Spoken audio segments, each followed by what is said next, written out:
คนกับที่โต๊ะกับพี่น้องใครแต่ว่าเห็ดแล้วเลยงามเลยแบบนี้เป็นได้กาวกับบ่มีซ้ำสิมาจอดเลยไปถือน้ำเพิ่นเนี่ยต่ำๆบ้างว่าไม่น้อยอย่างใดเอาไปใส่ในกลุ่มโดนอยู่บ่โดนอยู่ยิงตามเครื่องหาประกันได้จากปี1 2 ปีคนแล้วประกันมั่นใจบ่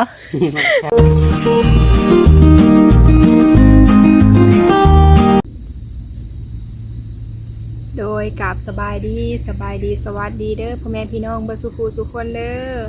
โดยมาพบพ่อกับน้องลาตีพี่น้องพบพ่อย่ามสวยๆแล้วพี่น้องอยู่เพื่อนน้องมื้อนี้กะบ่ได้ไปไสพี่น้องหลังจากที่ว่าไปรับจ้างลกกาเนาะมาแล้วก็พักผ่อนพี่น้องว่านี่ฝนก็ตกเนาะมื้อนี้ก็คือฝนสิตกนี่แหละเพราะว่าโดนๆเฮาได้ลกเทื่อหนึ่งเนาะพี่น้องปีหนึ่งมีเทื่อหนึ่งหั่นนะไปลกแล้วก็รู้สึกปวดแขนหน่อยนึงเนาะเพราะว่าเฮาลกกาเฮาก็ต้องใส่แห้งแบบเฮาลกไม่ไหวนะรู้สึกปวดแขนหน่อยนึงพอดีฝนตกวานนี่ก็บ่ได้ออกไปไสเนาะมื้อนี้เป็นมื้อวันอาทิตย์พี่น้องทางไอ้เก่งเพิ่นพักเวียกเพิ่นเลยมาเฮ็ดแนวหอยเครื่องเนาะอยู่ทางในห้องนั่นแหละพี่น้องเพราะว่าเฮาสิไปซื้อเพิ่นก็มันก็แพงเนาะก็เลยว่ามีไม้อยู่ เพิ่นก็เลยเฮ็ดเองเพิ่นพอเฮ็ดได้ เพิ่นนั่งอยู่พี่น้องตอนนี้ก็เพิ่นท้าให้น้องลาตีเปิดคลิปแล้วเนาะเพราะว่าได้ยินเสียงดังเพิ่นว่าไอ้อันแถวเฮือนนี่แหละเพราะว่าเฮาซื้อมาไว้แล้วก็บ่ได้เฮ็ดหยังหั่นน่ะก็เลยเอามาเฮ็ดว่าเพราะว่าให้มีหม่องหอยเนาะอยู่ทางในก็เพราะว่าเฮาเอากังหรือว่าไม้แขนผ้าหั่นแหละพี่น้องแขนทรงเสือหั่นแหละเฮาไปห้อยมันก็เป็นแบบคือราวตากผ้าทางนอกหั่นแหละเนาะแต่ว่าอันนี้เฮาสิไปเอาตั้งไว้อยู่ทางในห้องเพิ่นก็เลยว่ามาเฮ็ดเอาเองพี่น้องซื้อเพิ่นก็ประมาณ200,000ปลายเลยเนาะน้อยๆซื้อเพิ่นก็เป็นน้อยๆต่ำๆก็เลยว่าบ่ซื้อซะมีไม้อยู่เฮ็ดเองก็เฮ็ดได้เนาะก็เลยว่าเฮ็ดเอาเองเป็นผักเวียงมื้อนี้ตาเพิ่นก็รู้สึกว่าโอเคขึ้นอยู่พี่น้องแต่ถ้าก้มลงลายก็เจ็บๆหน่อยนึงเพิ่นว่าเนาะว่านนี่ก็เพิ่นไปเวียกครึ่งมื้อเพราะว่าว่านนี่เป็นมื้อพักเนาะมื้อวันเสาร์โดยเลยมาเฮ็ดเอาพี่น้องจังได้กะไปเบิ่งนำกันเลยเนาะเป็นกำลังกบอยู่ตอนนี้กบไม้ให้มันเกี่ยงเนาะเพราะว่ามันอยากมีขนน้อยๆนึงไม้ยังบ่ทันได้กบเนาะโดยเปิดภาพมากับพ่อพี่น้องมืดครึ้มฟ้าครึ้มฝนเนาะคือฝนสิตกเลยอยู่เฮือนกะว่านี่ก็ฝนตกยามเที่ยงเนาะเพิ่นก็กำลังตัดไม้เนาะพอดีต่อไผ่มาเพราะว่าเพิ่นเอาแนวนั้นมีแนวหันนำแล้วว่าแม่นบ่สบายดีเด้อ เป็นจังได๋แหละตานะไข่แหน่แล้วไข่แหน่แล้วบ่ไข่แหน่แล้วก็เฮ็ดเต็กนี่คือผลกุ้งไข่แหน่แล้วเพิ่นพี่น้องเพิ่นแฮงว่าอย่าเฮ็ดแนวอันนั้นหลายว่ะแฮงมาเฮ็ดซำเนาะแม่นอยากเฮ็ดเนาะบอกว่าให้พักผ่อนก่อนท่านว่ามาเฮ็ดพี่น้องโหแล้วก็ใส่แว่นตาข้างนึงเพราะว่าข้างนึงใช่ป่ะเพิ่นสิเอาไม้แว่นตาก็มีแว่นตาข้างเดียวเป็นหยังคือเห็นนั่นน่ะมันจากขี้ฝุ่นมาถือข้างนี้มันก็คล้ายกว่าเก่านะถือเยอะถือบ่หลายตอนนี้ขั้นตอนยังตอนนี้สิเฮ็ดยังก่อนสิอันนั้นสิเจียออกกบอะไรกันแบบเพิ่นว่ากบเจียเนาะให้มันนั่นแม่นบ่คัดนั่นแหละคัดให้มันเพียงกันเอาชาวบ้านไว้หูหมูนี่ครับเพราะว่าพากันไปหาซื้อเครื่องนะมาเฮ็ดอยู่เช้านี่กับพี่น้องจังได้เฮ็ดสวยนะไปหาซื้อคอนตี้ยังเนาะเอามาไว้เลยยังบ่ได้แพงแต่ละอันก็เท่าไรก็อันนี้70บ่ประมาณ50ปลายหรือว่า50ปลายพันเบิ่งโอ้ยบ่มีก็เลยไปใช้เป็นคอนตอกนะพี่น้องเฮาก็สิเอิ้นคอนตีเพราะว่ามันในเฮือนมันบ่มีผู้เฮ็ดหยังเด้แม่นก็เลยบ่มีผู้ได้ซื้อบ่ได้ใช้มาซื้อมาเฮ็ดเองเลยเนาะซื้อมาไว้ไปยืมของเพิ่นก็เดี๋ยวของเพิ่นฮักปัดเป็นโทษเพิ่นอีแล้วไม่ตั้งแต่ข่าวงานแม่นว่าสิซื้อมาเฮ็ดอันนั้นแต่เก่ากะเอามาเฮ็ดยังเกาะโต๊ะตำบักหุ่งบัดนี้มาเอามาแล้วมีโต๊ะอยู่เฮือนแล้วเลยบ่ได้เฮ็ดก็เลยว่าเอามาเฮ็ดอันราวตากผ้าแขนผ้าเนาะราวแขนผ้าอยู่ในห้องนั่นแหละเห็นมันสั้นอยู่6ก็เลยเอามาแม่นขอมาเฮ็ดเพราะว่าเฮาบ่มีหม้องเกาะป้าไว้ก็ดอกทิมล่าแล้วแม่นแต่มันหกมันยังอะไรทรงเสือเฮาต้องเอาไว้เป็นระเบียบเนาะอัดโหลดเดียวสิกี่พุ่นเข้าตาคุณจิเจียก่อนเนาะ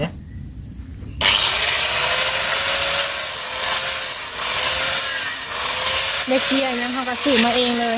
เป็นบ่ได้แพงปานใดดอกเนาะซื้อไว้ตั้งแต่ช่วงเฮ็ดห่อเฮ็ดอันนั้นพุ่นแหละ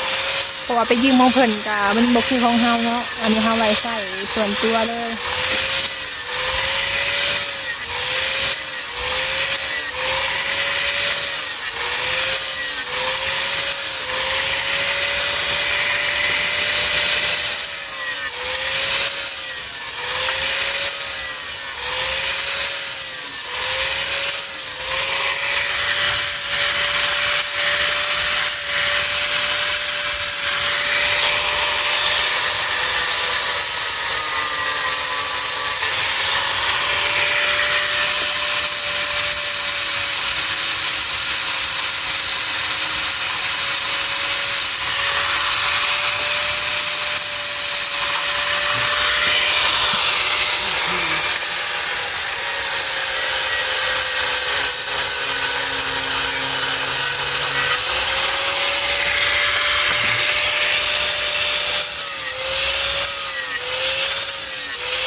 หลังจากที่ว่าเพิ่นกบแล้วเนาะเพิ่นก็มาต่อเพราะว่าตอนเพิ่นกบไม้เนี่ยมันเสียงดังโพดก็เลยสต็อปไว้ก่อนโอ้มาบัดนี้ขึ้นอันนั้นแหละเนาะเห็ดเป็นโครงไม้เลย จับมาทางตรงนี่ทำมันจับซะได้ จับบ่ ประมาณแม่น50-60พุ่นได้ ขาเป็นหัวหยองแล้วสิแล้ว เครื่องนี้ยังหลายอยู่ดอก ดอก เอ้ยยวงทางนั้นแล้วก็ทางเทิงจับทางนั้นปุ๊บตัวถ้าได้ตกแน่นจับเทิง อันนี้บ่ ถ้าได้ตกแน่นได้เทิงไม่เสียได้ บ่ได้นักเนาะบ่วาง บอกว่าไม่เบา เพราะได้มีมองหอยเนาะ เด้คือเลย กับที่หอยบัดนี้ป้าว่าในห้องห้องๆบัดป้าเคียงไว้ที่มันบ่สะอาดปานใด เครื่อง เคียงหลายเนาะ ใส่ตา คนก็สิตกมาพี่น้องใครแต่ว่าเฮ็ดแล้วเลยงามเลยบัดนี้ เป็นได้ ไปซื้ กา อ วกับบ่มีจำสิมาจอดเลย ไปซื้อน้ำเพิ่นน่ะต่ำๆบ่มาก น้อยๆได้พวกเนี่ย น้อยๆแล้วก็ต่ำๆ2แสนปลาย400 3-400 ไม่เสียลาย บ่ได้แม่นใหม่มันเป็นโยมครับ โยมนะ เป็นโยมน้อยๆว่าเพิ่นเป็นเฮ็ดขายเนาะนะ ขับไล่ทะลุกันเลยเนาะ พอดีเพียงหน้าผาเลย ได้แล้วได้ใส่ยวงมาทั้งลุมอีก ค่ะ มันบ่มีตะวันอันนี้มันอยากสดๆกันเลยตอกมาเลย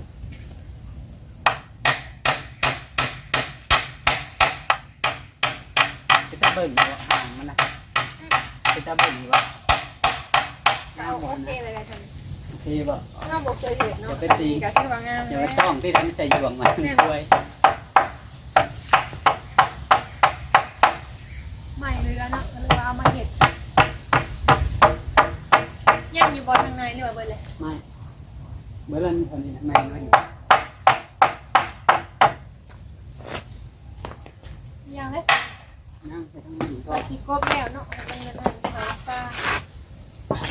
ทั้งหนุ่มก็ต่อไข่เนาะ หอมมันได้หอมเขาหอมลมจะประมาณนี้ในหยะมันถอกันทำเบิ้งเด้อทีนี้เบิ้ง วันนี้เสริมวันนี้เสริมเลย ยังจับไว้ที่ สวยงามจ แน่ ริง นสันพุทธนิดไหนนี่นะยังไงครับป้าเซโน่ ๆเห็นบ่ เสื่อม ถ้ามันตกลงเลยมันตก สั่งมันเป็นนางบังนางบังก็มาบอกน้าสูงบอกน้าสูงบอกคนที่ห้ามเลยนี่ แล้วธรรมดาเป็นสางคนที่ทานลูกน้องก็ได้นะอันนี้เห็นไปแล้วนะ เห็ดเลิศบ่ พอแต่หอย ในกะว่ามันพอดีอันนี้นี่ ให้มันพอดีเลยบอก แมน ร้านโลกนี้เลย กะว่ามันงามนะสูงลายมันก็บ่ได้ละ โลกอีกนะคะ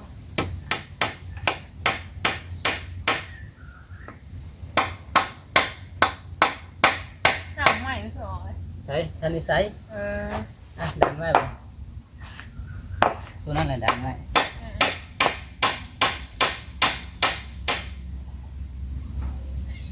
อันนี้ซึ้ง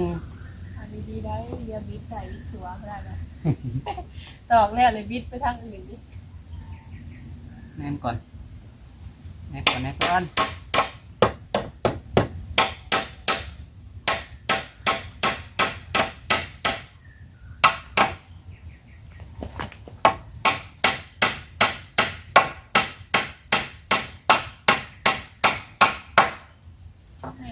ยังใช่แกะ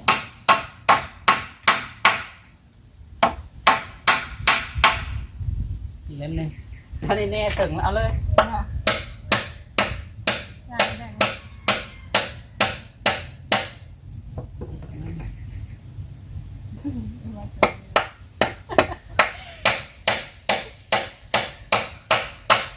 แล้วก็หัวเกิด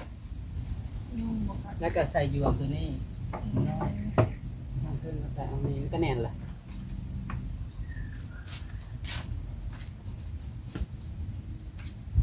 ได้ปะคืออีบ่ ได้แล้ว ได้แล้วโอ้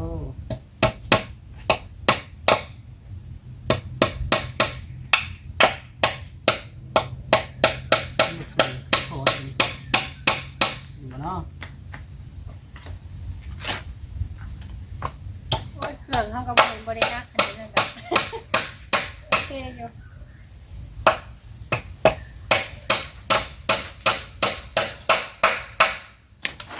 สั่งมั่วได้ เห็ดไปเนาะ มั่วแบบวาดไปเถอะที่แบบก็ได้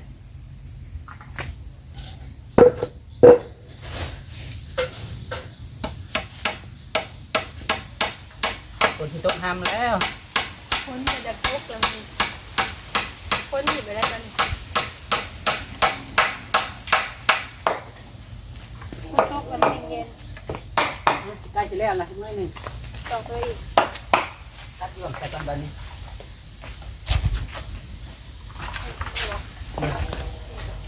นี่ยวงหนึ่งอันนี้อาจจะพ่อทำนี้ นี่จะใส่บ่ ใส่เพื่อเอาไม่แทกสักคนจะกบก็ได้จอให้ดีเด็ดเอากว้างปั้นไหนกินได้นะกว้างเลยนี่เรียกว่าตัวนี้เอาขึ้นนี่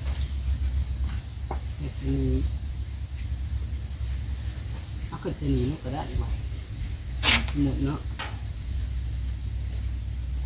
ตัวนี้น่าจะเอาขึ้นนี้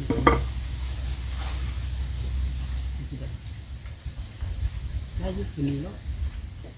นี่โอเคประมาณใดประมาณนี้ พอดีแล้ว แบบนี้ได้บ่ เอาไปนั่นเลยบ่ มันหอมพอเนาะเนาะ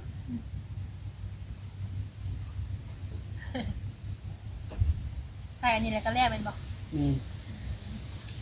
พอได้ไปต่างว่าอยู่ในเนาะพอดีเลยเลยว่าเลยหอยลายอันเองเนาะ เรื่อยๆไปนี่ ได้ได้ ตัวนี้แหละ ได้ได้ แยมเจืดเด้อ แกดึงแบบ มัน นี้ มันสามารถต่างจากย่อของมันจะติดต่างละ แบบนี้บ่ไปคอยก่อนเด้อตอนไหนดึง ให้มันนอกดินนอกดินนอกสิเจืดแต่ให้ได้ เราไปยังไงเจอดึงขอบก่อน อ่ะเจ๊ก่อนโอ้ งานยาวพี่เลย ได้อยู่เนาะ ไม่ได้ ใบตัดสว่าน ถือแค่นั้นเลยนิดหน่อยเนี่ย ใบตัดมันอยู่ได้ได้อยู่ได้อยู่ได้ หนาไม่แขวเหลือไม่อยู่บนฟ้า ลงมาเลย เหนื่อย ไปจะได้ไม่ลงง่ายเดี๋ยวเจียกเด้อเราเหนื่อยจังแล้วเด้อเราห้า ไหม มีไม้อีกเลยลุงที่ตัง ทำไมจะมองกันได้ แม่บอก ได้ ตั ไม่ตัวนี้ไม่ถึงได้ตัวนี้เอา โอเคใช่บ่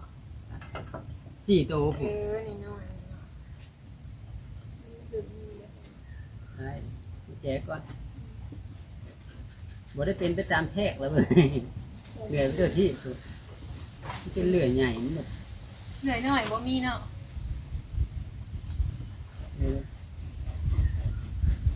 เบิ่ง เดี๋ยวจะทำเหนื่อย คนเอาเรือนี่แบบนี้บ่ได้ไม่ใช่แบบนี้ได้บ่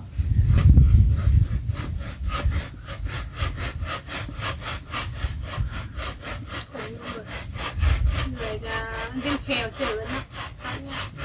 มันเกี่ยวมันเบิดล่ะถ่ายนี่คือ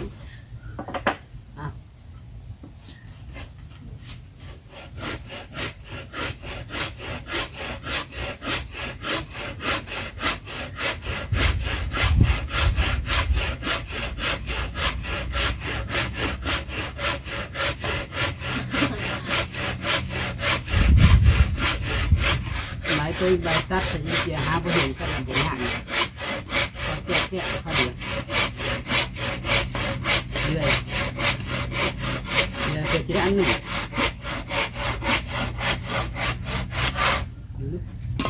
เจือกนะเขาเรื่อยนี่เจือก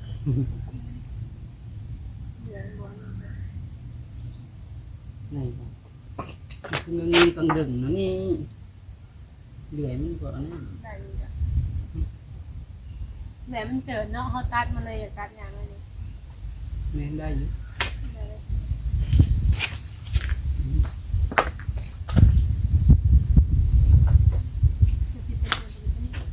ที่แพกเอา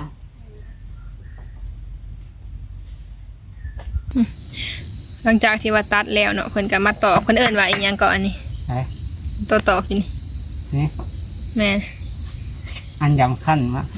ยังก็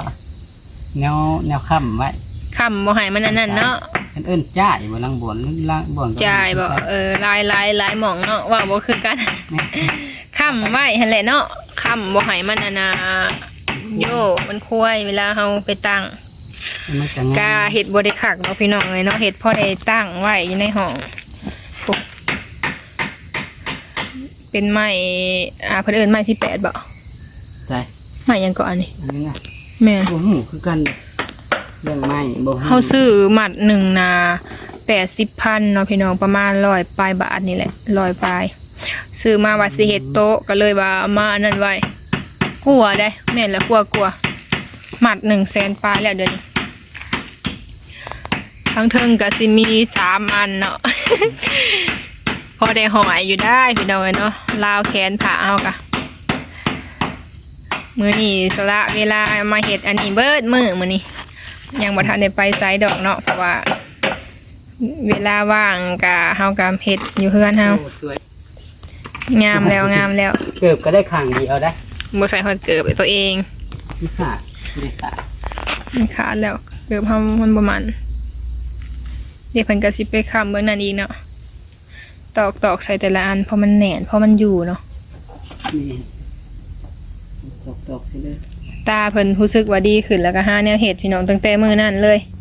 มื้อนั้นก็ใส่ยังเกาะประตูนะ ใช่อันนั้นเด็กคนอื่นมายวง ยวงมองเฮาหลอกเนาะ ยวงหูหมูแล้ว หูหมูบ่ ข้าง หูหมู หูหมูอะ มองเฮาวันหลอกกันกับนั่นน่ะเด้ แล้วก็แปลงไผ่ในน้ แปลงไผทางหน้าเฮือน ำไม่ เวลาค่ำมาแล้วมันมืดเนาะ มีไผ่ไทย เพิ่นกับ เพื่อนอยู่อะไรก็เลยเห็ดลง แป้งตั้งแต่ตายังบ่ได้ดีเนาะ อยากเห็ดเต็กก่อน บอกว่าให้นอนพักผ่อนก็บ่นอนได้บอกว่าตาเศร้าก่อนจังเฮ็ดว่าเนาะ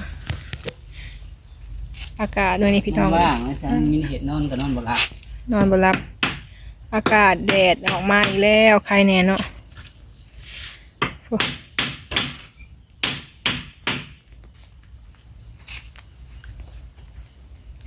ตัวนี้ใส่ลึกปุ๊บ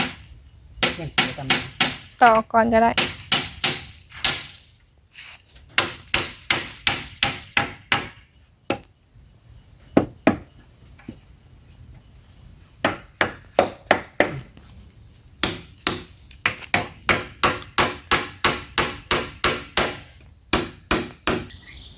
สวยงามเนาะเฮ็ดเองกับย่องเองเลยนี่ ทั้งไปทางเพิ่งบัน เพิ่นตอกเรียบร้อยเนาะ จะคัดตำลัง เดี๋ยวจังคัดตำลัง 4 อันก็ได้ใบ ยังทั้งสวนพุ่นแล้วก็ทั้งนี้เนาะ นี่ ยังลายหมองตอกได้พี่น้องเพื่อสิแล้วเฮ็ดเบิดมื้อเนาะ เอาไปใส่ในกลุ่มโดนอยู่บ่ โดนอยู่อิงตามเครื่อง หับประกันได้จักปี ปี1 2 ปีคนแล้วประกาศ มั่นใจบ่ ใช่ บ่มั่นใจแล้วบ่ซื้อ ย่านว่าซื้อเมื่อได้ฮักเนาะ แม่นบ่ หับประกัน โอ้หับประกันได้พี่น้องสร้างเพิ่นนี่เนาะ เฮ็ดเองทุก ท่านเฮ็ดแล้วท่านนี้ครับ ยังบ่ได้เฮ็ดเลยอ่ะบ่ก็โอเคอยู่ได้เนาะยืนเบิ่งแต่โดนพี่น้องพวกแน่นซ้ำนี่แหละ ท่านได้ใส่ราคาทั้งครึ่ง ก็เลย ยังบ่ทันแปลงแล้วเด้นี่ย่อได้สะดวกสบายเนาะ แม่นโอ้มันก็แน่นแล้วก็ทางเพิ่งก็ได้ใส่ แม่นเพิ่นใส่ทั้งหลุมทั้งเทิงใส่นี่แห้งแน่นคักนะ ไปเลื่อยถอยบาดนี้เด้อ โอเคเดี๋ยวสิเดือช่วยแล้วตอกบัดนี้พี่น้องสิแล้วเนาะตอกอันเดียวตอนสุดท้ายแน่นเติบแน่นอยู่พอได้แค้นอยู่เนาะแล้วละบ่ แล้วได้เกียงไว้หนึง แล้ววะ ป้าสูงมิดหัวเลยพอดีเชียงหัวนะ พอดีเพียงเลย ประมาณแม่น60เศษ แม่นเพิ่นเจียเรียบร้อยแล้วพี่น้องยังน้อยหนึ่งเนาะ แม่มิแต่ ตัวเทิงดิ ตัวเฮาใส่ใหม่นี่มิแต่มาคัดหน่อยหนึงตัวนี้ตัวนี้ งามบ่งามกะพอได้แค้นเนาะ งามบ่ งามได้ ใส่ได้อยู่นะ พอใส่ได้อยู่ก็ถึงบ่ได้ถึงขันว่านั่น ถึงขั้นนะ ได้แล้วซ้ำนี่กะโอเคอะไรพี่น้องเอ้ยเนาะว้าเบิ่งทางพี่กะ ขึ้นโซ่ได้นี่ ความแข็งแรงบ่นะ ความหมั่นทนติ แม่น มันทนแน่เนาะคนขึ้นเหยียบจังได้ ต้นขึ้นเหยียบได้ เรียบร้อยพี่น้องบ้านนี้เนาะเฮ็ดแล้วเลย แล้ว ฝนก็สิตกเลยพี่น้องเอ้ยมืดครึ้มมาเลย หน่อยหนึง แม่น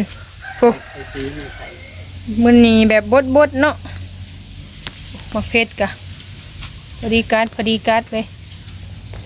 เนาะพี่น้อยเนาะเพิ่นหลังจากที่ว่าตาเพิ่นโอเคเนี่ยแล้วก็มาเฮ็ดอันนี้พอดีแล้วมื้อนี้เนาะ แม่น ตั้งแต่เช้าๆพุ เอาพี่น้องมีแต่ว่าสิขอจบคลิปก่อนพี่น้องถ้าพบพ่อคลิปหน้าเด้อเนาะโดย